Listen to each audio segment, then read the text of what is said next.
Before this video disappears into the dark, smash subscribe, hit like you're running out of time, and drop a comment if you think you could survive what you're about to hear.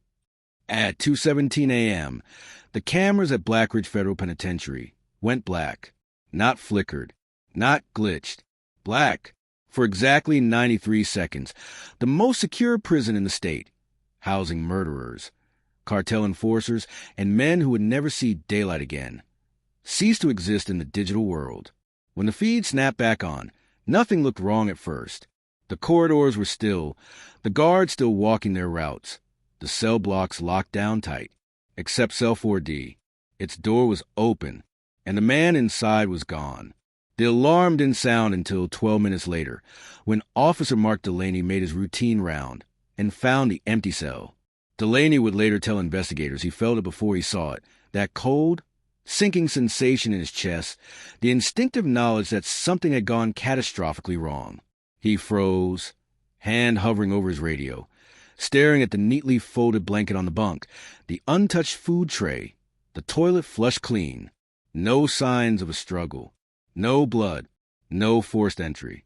Just absence. By 2:34 a.m., Black Ridge was in full lockdown. Steel gates slammed shut. Armed response teams flooded the tiers. Helicopters lifted into the air, their blades chopping the night sky as spotlights swept the forest surrounding the prison. Roadblocks sprang up on every highway within a 50-mile radius. But the man they were hunting, Ethan Cross, was already miles away, or so they would later learn. Ethan Cross wasn't supposed to be capable of this. He was 38 years old, 5'10", unassuming to the point of invisibility. No gang affiliations, no history of escape attempts, no violent incidents inside. The kind of inmate guards barely remembered after roll call. He was serving 2 consecutive life sentences without parole for crimes so meticulously executed it had baffled prosecutors for years. The coordinated murder of 3 corporate executives in 3 different cities, all within a single hour. The media had called him the accountant killer, because that's what he'd been before the murders. An accountant. Quiet, precise, forgettable. And now, he had vanished from one of the most heavily fortified prisons in the country. At 3:06 a.m., Warden Elaine Mercer stood in the control room, staring at the replayed footage on loop. Her jaw was clenched so tight it ached. She had run Black Ridge for 12 years without a single successful escape. Her career, her reputation, everything she'd built, teetering on the edge of collapse. "Run again," she said. The technicians rewound the footage. The timestamp ticked forward. 2:17 a.m. The screens went dark. 93 seconds later, they returned. What caused it? Mercer asked.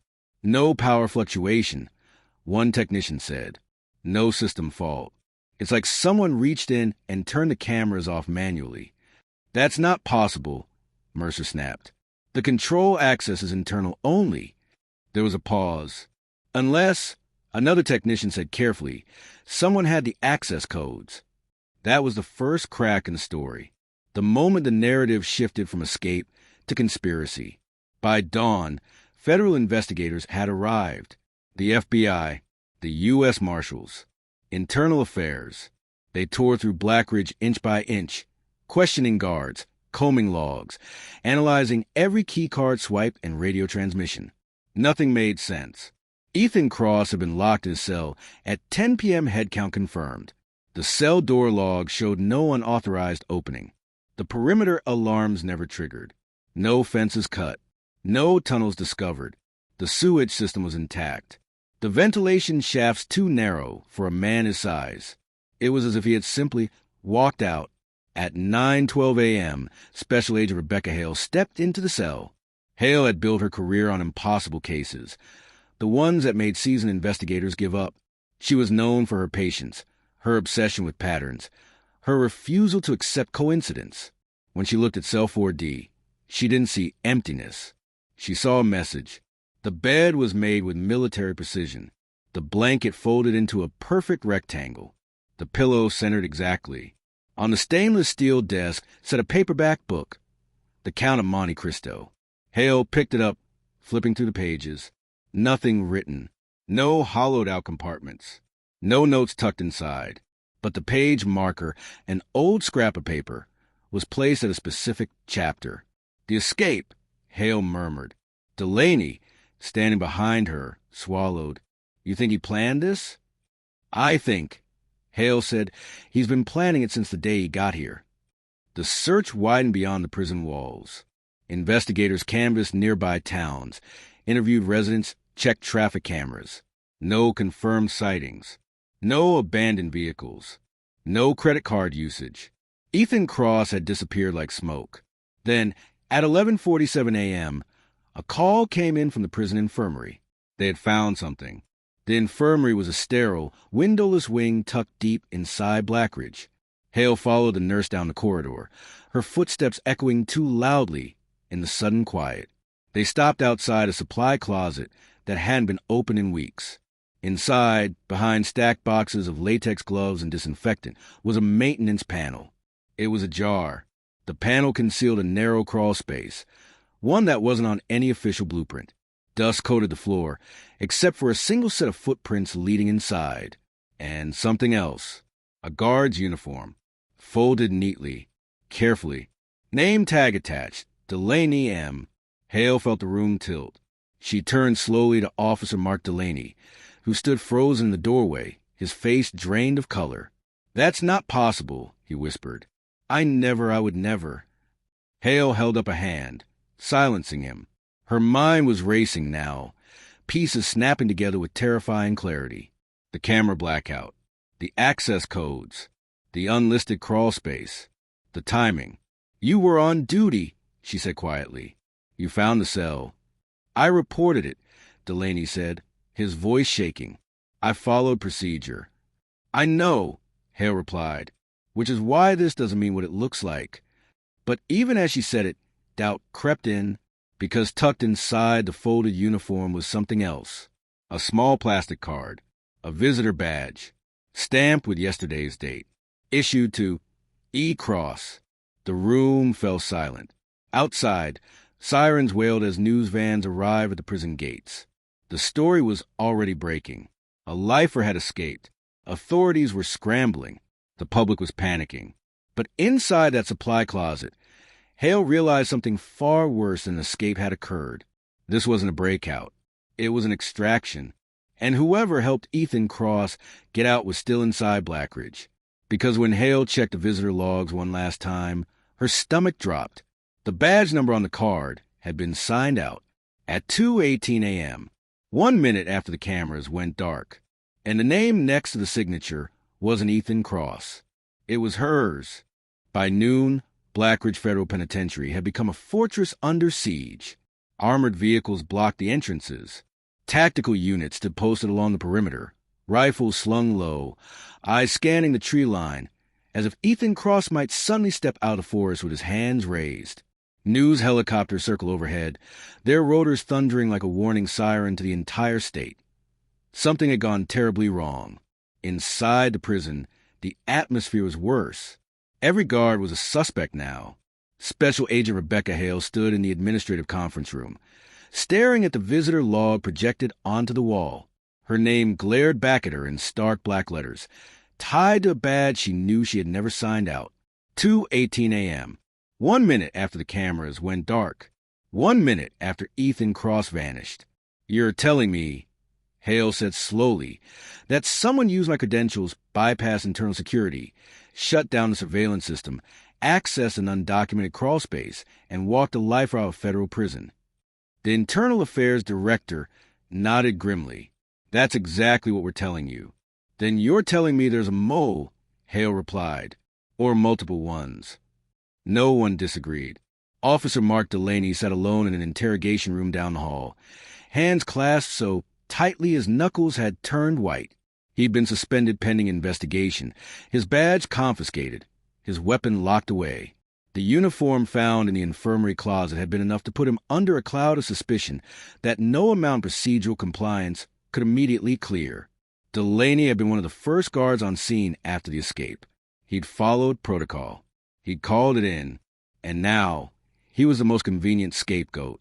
But Hale couldn't shake the feeling that Ethan Cross had chosen Delaney deliberately, because Cross didn't improvise. He calculated. At 1:30 p.m., Hale was granted access to Cross's full prison correspondence file. Every letter sent, every letter received, every approved phone call transcript. The stack was massive, years of paper documenting a man who appeared, on the surface, painfully boring. No coded messages, no obvious threats, no prison politics. Until Hale noticed something strange. Cross had written letters religiously, every Thursday, always to the same P.O. box. The recipient's name changed frequently, sometimes a law firm, sometimes a nonprofit, sometimes a private individual, but the address never did. Hale cross-referenced the P.O. box. It was registered to a mail forwarding service in rural Pennsylvania. From there, letters were redistributed to dozens of destinations across the country. A smokescreen. Whoever he was talking to, Hale muttered, he didn't want us to know where they were. By late afternoon, forensic teams had finished processing the infirmary crawl space. It led to a dead end. At least, that's what the blueprint said. But Hale had already learned not to trust official documentation. She crouched at the entrance, flashlights slicing through the darkness. The air smelled stale, untouched for years, but the footprints were fresh. Someone had been through here recently. About 30 feet in, Hale found the first anomaly, a section of wall that didn't match the rest. The concrete was newer, smoother, hastily concealed behind a thin layer of dust and grime. Hale ran her fingers along the seam and felt it, a faint vibration. "Give me a thermal scan," she said. The results came back minutes later. Behind the wall was empty space. They tore it open. What they found on the other side made every person in the room go silent. A tunnel, not the crude, shovel-dug kind that collapsed halfway through. This one was reinforced with steel supports, fitted with lighting, ventilation, and a rail system like something out of a mining operation. It stretched away from the prison, disappearing into darkness. "This is an inmate work," one engineer whispered. "This took months, maybe years. And money," Hale added, "a lot of it." The tunnel didn't exit outside the perimeter. It ended beneath the prison. Inside it, specifically beneath the administrative wing, under the offices, under the place where Hale herself had been working since arriving at Blackridge. A chill crept up her spine. Ethan Cross hadn't escaped outward. He'd escaped inward. By evening, the narrative shifted again. The public had been told there was an active manhunt, that Cross was on the run, that authorities believed he was attempting to flee the state. None of that was true. Hale stood in Warden Mercer's office as the truth came into focus. "He never left Blackridge," Hale said. Mercer's face went pale. "That's impossible." "No," Hale replied. "It's worse." He hid. The question wasn't how Ethan Cross got out. It was where he went next. At 7:22 p.m., the first body was found. A janitor named Luis Ortega, scheduled for the night shift, was discovered in a storage room beneath the administrative wing. No signs of a struggle, no defensive wounds, just a single, precise puncture at the base of the skull, execution style. Hale knelt beside the body, her jaw tight. Ortega wasn't collateral damage. He was removed. "He saw something," she said, "or he was in the way." Security footage from the storage corridor showed Ortega entering the room alone. But he didn't leave alone. A shadow followed him inside. The camera angle was poor. The figure was blurred. But the gait, measured, unhurried, sent a wave of recognition through Hale. "That's him," she said quietly. Ethan Cross was still inside the prison. And now he was killing again. Lockdown intensified. Every wing sealed. Inmates confined to their cells. Guards doubled. Tactical teams swept the underground levels. Inch by inch, weapons drawn, nerves frayed. At 9:03 p.m., Hale received a message that made her blood run cold. Her office computer had been accessed. Remotely, she rushed back to her desk, heart pounding, and stared at the screen. An email draft sat open, unsent, addressed to her personal account. The subject line read, "You missed something. The body contained a single line. Check the visitor footage from your first day. Hale's first day. She pulled the footage immediately. The timestamp read 3 days earlier, when she arrived at Blackridge, flashed her credentials, and passed through security. She watched herself walk through the gate. Then she rewound and froze the frame. Standing behind her, just out of focus, was a man in a maintenance uniform. Head down, face partially obscured by a cap. But Hale recognized him instantly. Ethan Cross. He had walked into Blackridge with her. Not as an inmate, not as a fugitive, but as staff. The realization hit her like a physical blow. He hadn't escaped the prison. He had joined it. Before she could process the implications, the lights flickered, then went out. Emergency alarms screamed to life. Somewhere deep inside Blackridge, a door unlocked that was never meant to open, and over the prison's PA system, a calm, familiar voice spoke for the first time in years. "Good evening," Ethan Cross said. "If you're hearing this, you're already too late." The voice echoed through Blackridge like a ghost that had learned how to speak. "Good evening," Ethan Cross repeated, calm and almost polite. "If you're hearing this, you're already too late." For 3 seconds, no one moved. Then chaos detonated. Guards shouted into radios. Tactical teams sprinted down corridors, now bathed in emergency red. Cell doors rattled as inmates pounded metal with fists and boots, the sound rising into a deafening roar that vibrated to the concrete bones of the prison. Rebecca Hale stood frozen beneath the flickering lights, her mind racing faster than her body could follow. Cross hadn't just planned an escape. He'd staged a performance. A psychological ambush designed to fracture command, erode trust, and turn the prison into a maze of fear. "He's using the PA." Hale snapped, finally moving. "Shut it down." A technician shook his head, panic creeping into his voice. "We can't." He rerouted control through the maintenance network. "He's bouncing access points." "He knows this place better than we do," Hale said, because he'd been living inside it, not as a prisoner, as an employee. Cross's voice returned, softer now, almost intimate. "I know you're scared. That's natural. Fear sharpens focus. But if you listen carefully, you might just understand why I had to do this." Hale broke into a run, heading for the administrative wing stairs. If Cross was still underground, if he was still inside the infrastructure he'd built, then there were only a handful of places he could be headed, and only one reason to reveal himself now. He was finishing something. At 10:14 p.m., another body was found. This time, it wasn't hidden. Deputy Warden Thomas Ives lay sprawled across the floor of the record archive, eyes open, expression frozen in shock. Blood pooled beneath his head, dark against the polished tile. On the wall above him, written in thick black marker, was a single word: balance. Hale stared at it, her chest tightening. This wasn't random. It never had been. Ethan Cross's original victims, the 3 executives murdered years ago, had all been involved in the same private prison contracting firm, a firm that cut costs, falsified safety reports, and buried evidence of inmate deaths to secure billion-dollar government deals. The case against Cross had been airtight. Surveillance, financial records, a confession that was clinical and disturbingly emotionless. What no one had proven, what Cross had never said out loud, was why, until now, Thomas Ives had been the firm's former compliance officer.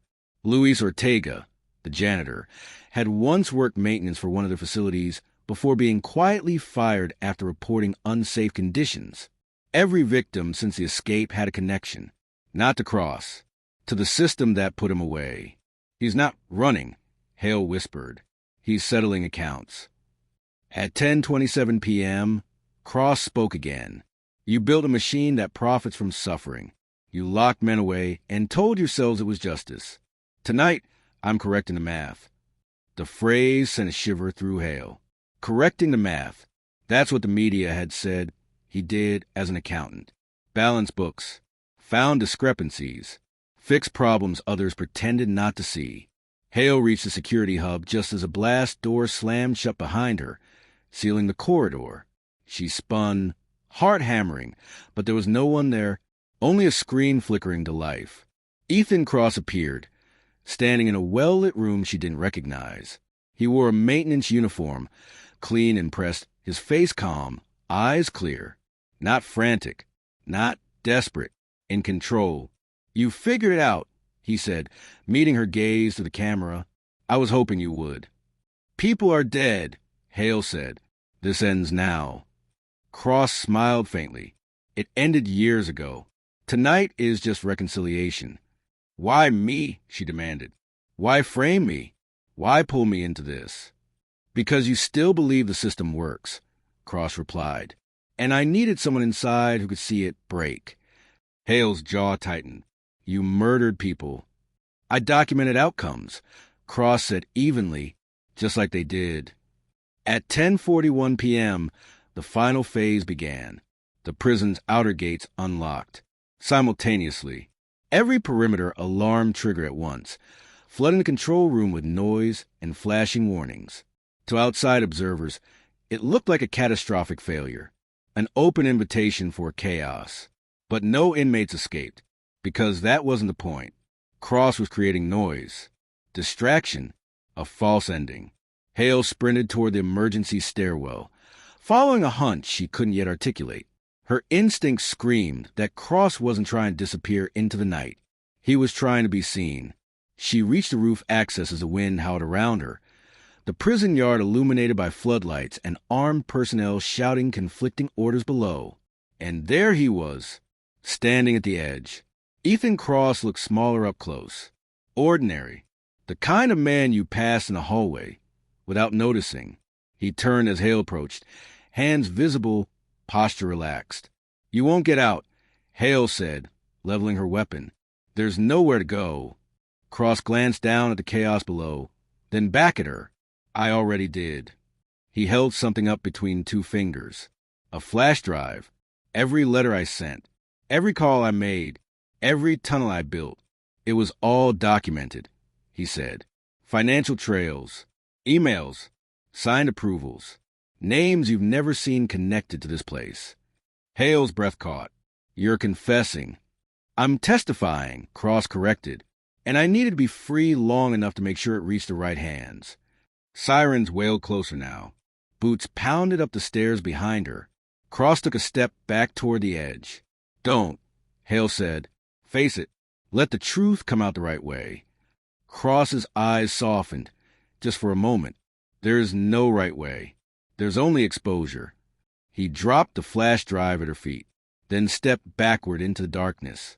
By the time they reached the edge, he was gone. No body was ever recovered. The official report concluded that Ethan Cross had fallen to his death during a standoff. Case closed, but the fallout told a different story. Within weeks, the contents of the flash drive were leaked anonymously to journalists across 3 countries.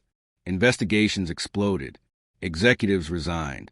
Private prison contracts were suspended. Congressional hearings followed.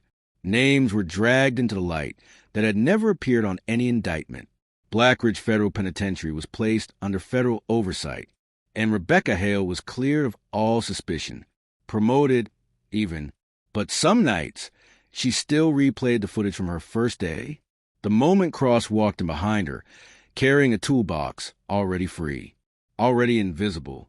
3 months later, a body was found in a different state, a former prison contractor. Cause of death, ruled accidental, but etched faintly into the inside of his wrist, barely visible, was a single word: balance.